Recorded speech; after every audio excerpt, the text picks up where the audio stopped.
He enjoyed the show last night. It has had sort of an aggressive feel to it, and yet you seem so calm and detached. Boring is the word. Boring is the word. No, you just can't get a thrill out of it anymore, huh? Me personally, no, I mean more just my my demeanor. That's just the way you are, huh? Well, yeah, I guess. Do you ever cut loose? I mean, I'm sure I do. You just don't remember. But be a clown or anything. Yeah, he's wondering how you guys would compare to like a U2 who use live performance as sort of a sort of a bridge to their audience. It's almost sort of a tight bond, a connection. Do you share the same thing with your own audience, but it's just manifested in a different way?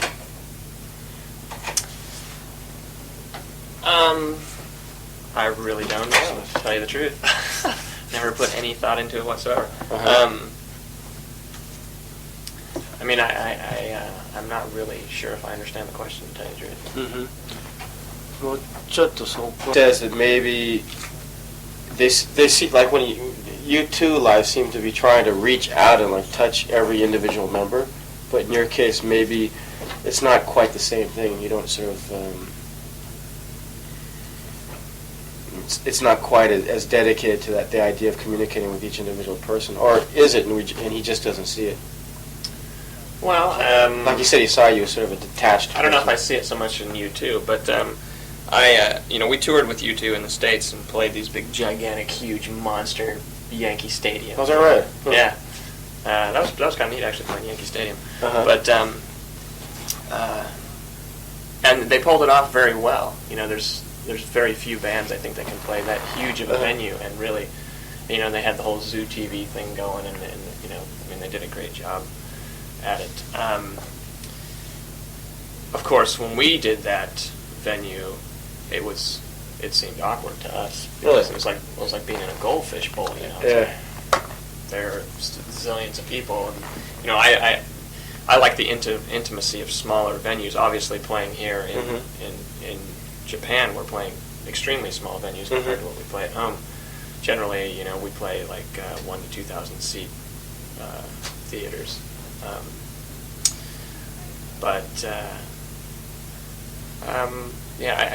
I'm not sure what he's meaning as far as reaching out and touching each individual person, but I do know that we draw quite a bit off of the audience and the response from the audience that will generally set the tone for the evening.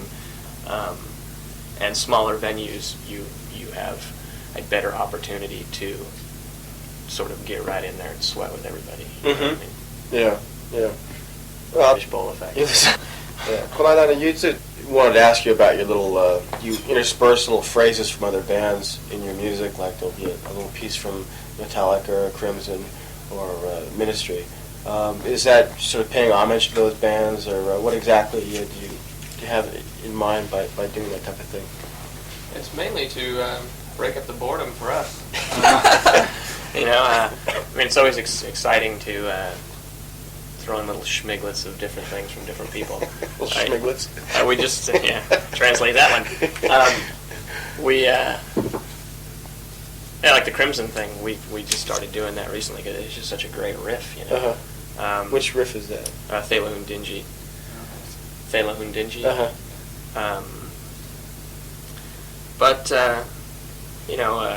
We mix up our set every night. It's always different.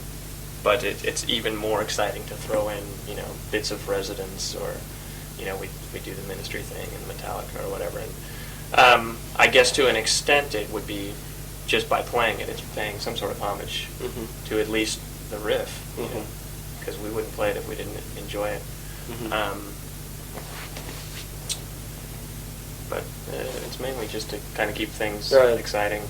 Right. There's a lot of stuff that we do live that is off the cuff. It's not necessarily going to be in the set list. Oh, I see. And it's usually little things like that. Oh, I see. And we played a little bit of Rush last night too, if I remember right. Yeah. It didn't seem like people knew Rush over here. Yeah, they're not as big here as they are elsewhere. Yeah.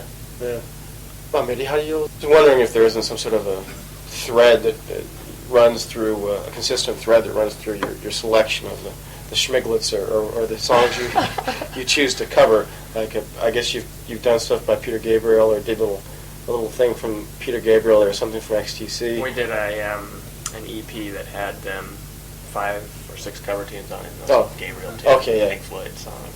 Right, and he was wondering if there isn't some sort of like maybe alternative style thread running through that, the bands you choose to. Not necessarily. I mean, the three of us are into so many different things, even from each other, that when we sat down to actually make that record, the Miscellaneous Debris record, which wasn't even going to be a record, it was just the record company wanted us to make a bunch of B-sides, mainly for Japan and Brazil, places like that. And we ended up liking what we made, so we put out an EP. But we just got together a couple days before we went in the studio and played a bunch of tunes that we thought we might want to play. You know, just songs you've been playing throughout your life, or songs that you liked, and we picked the 5 that we thought we did justice to, because there were definitely some that sounded like shit. So so we put those ones on the record, and we very rarely do them live. Actually, the Gabriel and the Floyds. We do a lot of Residents live because it tends to work real well. But I'm not very good at singing like Peter Gabriel. So, Livoとあともう一つのあとね、フェスのも your own band and the bands that are a little sort of close to you, like Limbo Maniacs and Faith No More, seem to share something in common in that there's an element of humor, or sort of using humor as sort of a blockade, to keep things from getting too serious from a certain point, like using humor as a means of maintaining perspective. I think that's a viable way of looking at your stance. Yeah, to an extent. I mean, I know we're all from San Francisco, so I know all those guys very well. Limbo Maniacs are very old and dear friends of ours, as well as the Faith No More guys. The drummer, Mike Borden, is one of my best friends. And we're all pretty lighthearted, humorous guys. And lyrically, Primus tends to be pretty lighthearted to an extent. I mean, there's a lot of social issues dealt with it lyrically, but it's generally dealt with by means of satire. And I know that Patton's a pretty wild man from Faith No More, and as are all the Limbo Maniacs. That Limbo Maniacs, their whole trip was to their whole thing is very sexual, almost poking fun at sexuality, because it's such an uptight thing in the States to an extent, in many facets. So I don't know if it's so much a conscious thing as it is just all our personalities coming out, and we just all happen to know each other. どう？はい。そういう共通。So the Faith No More guys, I know the Limbo Maniacs, and and the Metallica guys, and everybody around the Bay Area that we do hang out with, or even throughout the States that we've met throughout the years, the Fishbone guys, and the Alice in Chains, and Porno for Pyros, and Jane's Addiction, all these different people. I mean, perhaps that's what has brought us together as friends, is that we all have that same frame of mind to an extent. I mean, we're less apt to hang out with the guys from Night Ranger or something, maybe because they are a little more serious than we. I don't know them, but we just don't run in the same circles. And also, maybe a generational type of thing. Yeah. I think there's sort of people drop the word like Generation X and stuff. Maybe it's because there's sort of a cutoff line there. Guys below a certain age just sort of share a certain. Well, to an extent. I mean, we're also good friends, and we've toured with, and we're going to tour again with, with Rush. Mm-hmm. Great guys. Their stuff isn't nearly as comedic. In fact, it's really not at all. Except for I think I'm going bald off the Caress of Steel album. But they're fun guys and wild Maybe I don't know. They're the exception, not the rule, though. Maybe. Yeah, I don't know if there really is a rule. Yeah. You know, I think people are. I mean, maybe we're thinking about this too much, but people are attracted to what interests them and what you know. I mean, opposites attract to an extent, but you know, you got to be able to have a conversation with somebody. Mm-hmm. Kindred spirits. Right. Yeah. Very well put.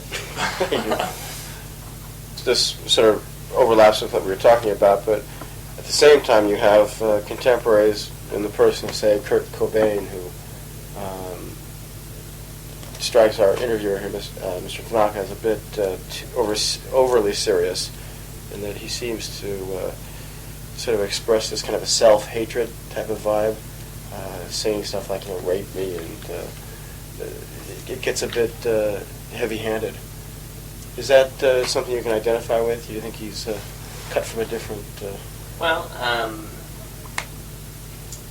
I mean, it goes back to the, different strokes for different folks, and there are people that are going to criticize, and that do criticize us for being like we are, and there are people that are going to criticize Kurt Cobain for being like he is. But I mean, that's variety is the spice of life, and if you're in a heavy mood, you put on your Nirvana album. If you're not, you put on your Frank Zappa album, or you know what I mean. But I would imagine, and by looking at the new Nirvana record and the things that they put out, I would imagine he's just reflecting his time and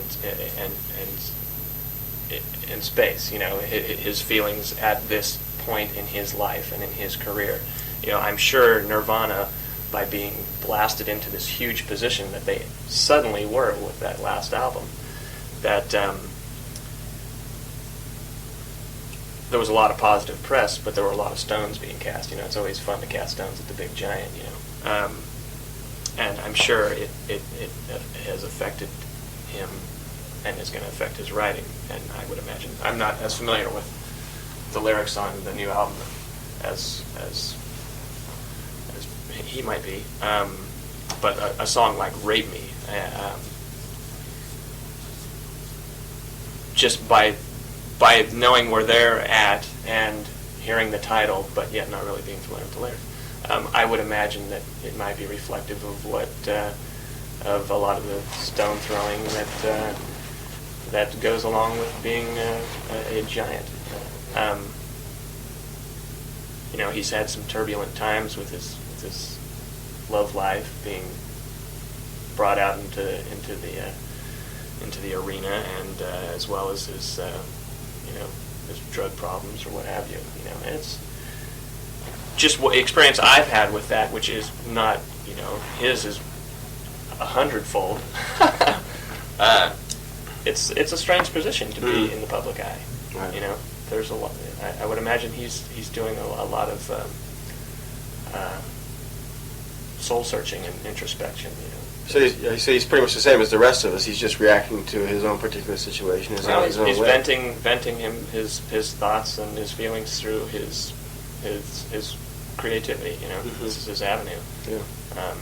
So obviously these are things that are on his mind. Mm-hmm.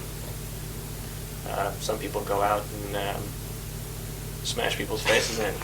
Some people write songs. Some people dig holes, or jog or whatever.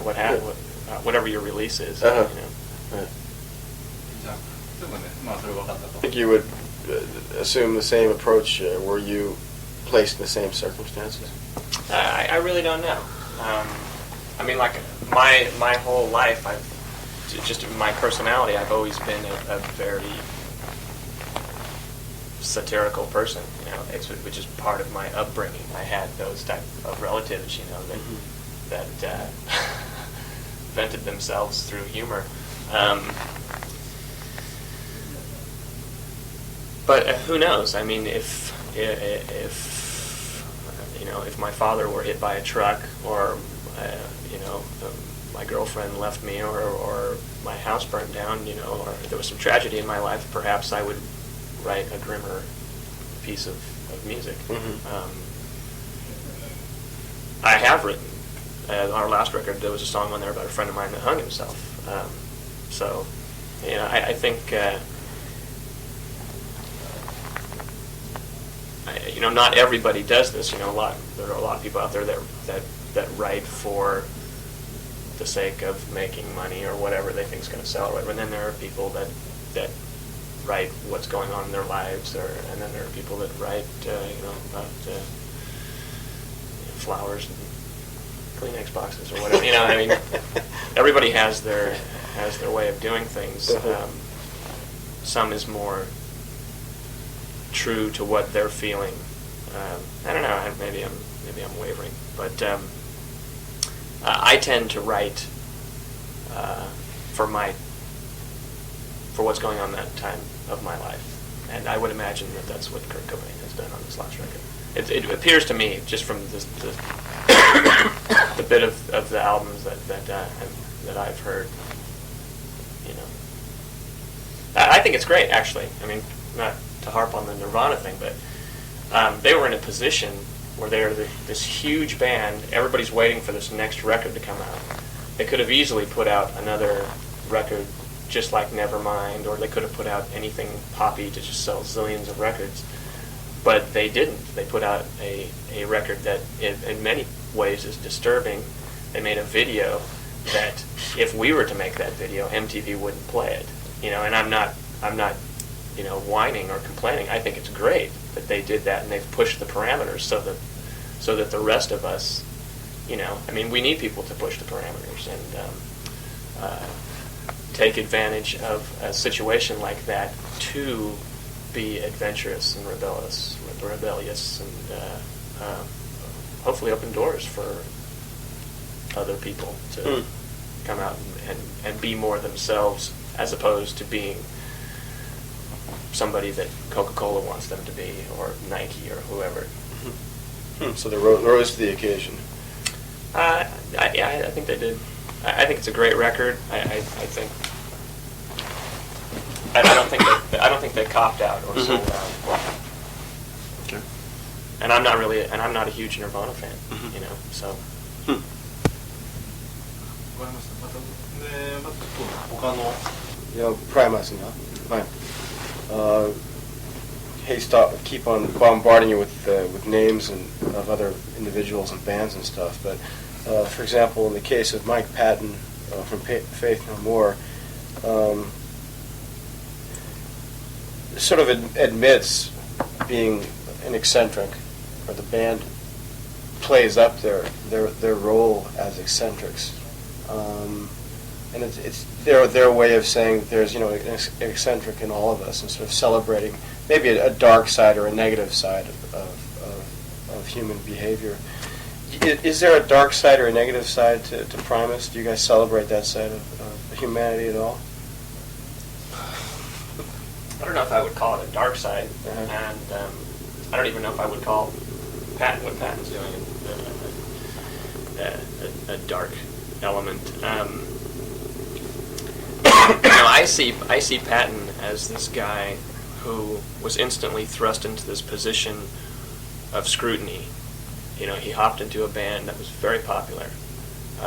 Chuck Mosley was a great frontman, and here comes young Mikey Patton, who I didn't know real well before his Faith No More thing, but I knew we'd played with Mr. Bumble before. And all of a sudden, there he is in the public eye, and Warner Brothers is trying to make him this teen idol and this and that and the next thing, and I just think he's just scratching and kicking the whole way, and one of the ways to do that is just to, everybody, I think everybody does have their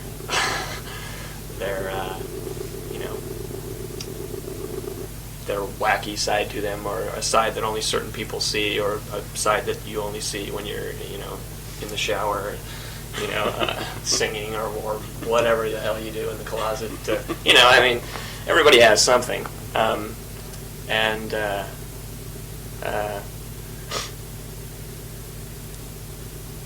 I think he is, by letting these things be public, he's making it difficult for people to stick him in this teen idol hole that they were really trying to put him into. He's rebelling, you're saying? Yeah, maybe not consciously. Maybe it is conscious. But I know Billy Gould and Roddy and Puffy and those guys and Patton, and Billy he's a nut and he's a total cynic. He's a very intelligent fellow, and I think they're just doing their thing and possibly mocking the whole traditional rock and roll System. right, and whatever commerciality and plasticness that comes along with that. Because they easily could have gone that way. They were in a position to be Bon Jovi or whoever, you know what I mean? And Patton decided to drink his own urine on stage instead, you know what I mean?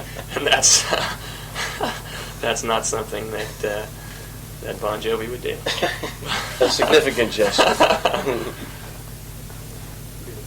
でバラバラ Questions get heavier and heavier all the time. Cool. Let's see. We were talking about Mike Patton. Now he switches to Perry Farrell. Okay. Who's a brilliant individual. Okay. He interviewed him recently, and Perry was saying he asked Perry what he wanted most in life now, and Perry answered, a family.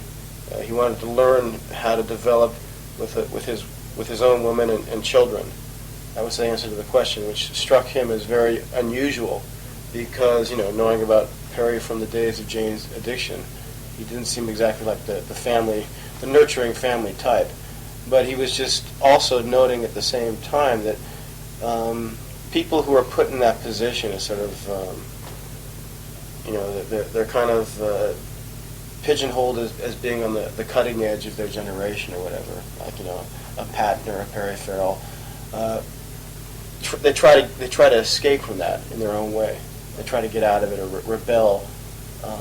So they seek alternatives, and maybe that's what Patton did. Maybe that's what Perry Farrell is trying to do now with his Porno for Pyros or his new family angle or whatever. In your own case, in Primus's case, he says that maybe you're exempted from that because you're known more for your playing ability. You don't have to. You guys don't have to rely on hype, or you don't have to worry about being hyped, because your own chops kind of get you out of that. Thank the Lord.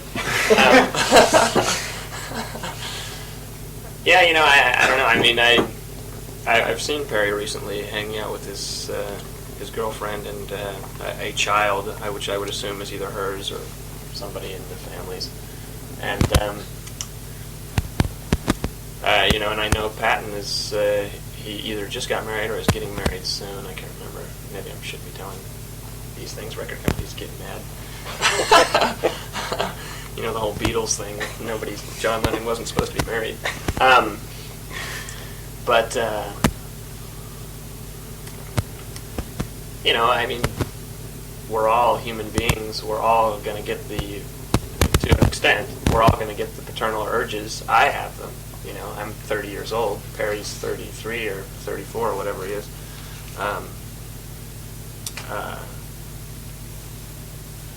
We just have these jobs that are way in the spotlight, and I mean, look at Lennon. He went through a huge period of his life where that's what he was doing. He was a house husband. That's right. And devoted his time to his child. How about in terms of like being thrust into the limelight like they were? Do you think that you would? Who's they? Patton and Perry Farrell, in their own way, that is. Do you think you don't see that as something happening to your band? Or like he says, do you think you're exempt from it because of your chops? Or? Well, I mean, to an extent, we've never really been thrust anywhere. It's always been everything Primus has gained has been very step by step. We're still very, we do extremely well in the States.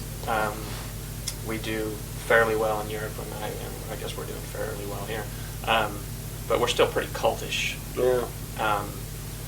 And a lot of it is on the musicianship.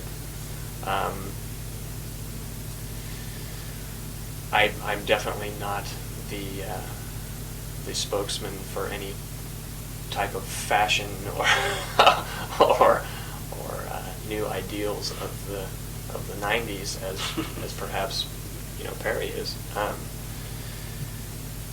And I definitely haven't had as colorful a career as he. I mean, he's definitely. I mean, I know. I've hung out with Perry several times, and he's a fellow that you wonder what he's thinking, because he has an interesting perspective on things. At least it's a different perspective than most people I've met. But I also feel to an extent that he's a very honest person. He says what's on his mind. And it doesn't seem unnatural to me that he wants to build a family life and have that, because he seems like a sensitive individual, and he's not a product of the rock and roll world, as many people have been in the past and have been destroyed by it. I think he has a pretty good control of his destiny to an extent. Mm-hmm. He doesn't do what he doesn't want to do. Mm-hmm. So I'm sure he'll have what he. Well, I would hope that he'll get what he wants. Mm-hmm. He seemed happy at the Christmas show I was at, hanging out with the kids and the family and everything. Mm-hmm. It's good. Yeah. I know Flea is very, he's way into his little girl. He mm-hmm. spends loads of time with her, and I'm sure it would be very difficult to continue touring constantly and living a fast-paced lifestyle when you have that element in your life. So who knows? This is a two-tiered question. He's of the understanding that one of the bands that most influenced Primus was Rush, and 一つ目は何だっけ？彼らプログレッシブ。どこに惹かれたか。He wants to know, first of all, what exactly about Rush attracted you? Well, I mean, the thing about Primus is there's just so many different influences that we've all had that you can't really put your finger on one thing, but Rush is a common ground just because I mean, we all grew up on Rush, because, I mean, Geddy Lee was my hero when I first started playing bass, and throughout high school I went to all the Rush shows. Herb's a big Neil Peart fan, and plus we've toured with them, now they're friends of ours. They're fabulous players. I think that's the main thing. Right, musicianship. Yeah, mm-hmm. And quality of composition too. Yeah, great. Yeah. The other part of the question was, and the reason you brought up Rush was because the style of music Rush plays is often known as progressive rock or prog or whatever. Ironically, though, a lot of the so-called progressive bands have ceased being progressive. They play the music that was once known as progressive, but they don't try to extend beyond that. Therefore, that's the word progressive is sort of a misnomer.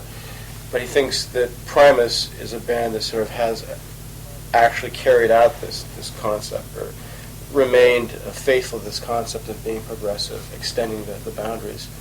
What do you think it takes to be a band like that? What is necessary to be a band that constantly challenges and tries to extend the boundaries? You don't want to make any money. You don't care about being in a Pepsi commercial. I think with progressive bands, who knows? Maybe 10, 15 years from now, we're going to be considered very tame, and we won't be pushing the parameters anymore. Who knows? I think it's just all a part of getting older and times changing. Obviously, progressive bands. I mean, Rush went through a period through the '80s where they got very a lot more poppy sounding, you know, and it would be hard not to be when, you know, when the whole punk movement comes along and the whole idea of everybody's frame of mind at that time completely changed, and you would condemn anything that was progressive. Or, I mean, you know, I mean, there's always the famous story of that I read in that Zeppelin book of those guys running into Billy Idol at a rehearsal hall, and when Billy was in Generation X, and him, you know, slagging those guys for being old dinosaurs and, you know, playing this pompous music, you know, and here, you know, Billy Idol was a punk guy, you know, and now Billy Idol's Mr. Pop guy, you know, and it's time for the next generation to slag him for a while until maybe 10 years, and then he becomes a classic guy and he can be revered, you know, to an extent, you know, maybe not that drastic, but I don't know where I'm going with this, or even what the question was anymore. The question about like you said, what does it take to be progressive? You said, I guess, a total lack of concern for money or commercialism. Well, I mean, that was kind of a joke, but I think it's true to a certain extent. It is true to an extent. Right. I mean, you have to be more concerned with the music that makes you happy than the music that's going to get you a Ferrari or whatever, you know, or get you on MTV or get you in Pepsi commercials. And I think, to an extent, that's one parallel that we have with Rush, is that they've always done their thing. And to an extent, it's been frustrating for them to be ignored by certain facets of the press. And, you know, I don't think Rush has ever been on the cover of Rolling Stone. Yeah. You're not going to see them on MTV that much, and but yet they're this huge thing. Right. Like the Grateful Dead as well. Right. You know? And it's just guys that are playing their music and doing their thing, and they've kept doing it for a long time. Mm-hmm. The people that are into it, and the people that aren't going to even pay attention or even know about them anymore, you know. So you could almost see them as role models, huh? Oh, definitely. In many ways, I see Rush as huge role models. I have a great deal of respect for their musicianship, their stamina or perseverance. You know, I think they're very underrated. But I don't think that's going to be for long. I think it's, you know, it's times are always changing. You know, progressive music will maybe come back, and bands like Yes will have their big, you know, Yes and ELP will have a big resurrection, and, you know, who knows? But you know, things are always changing, and then the whole punk ideology will come back again, but it'll have a different name. You know, maybe it'll be called Paper Cup Music.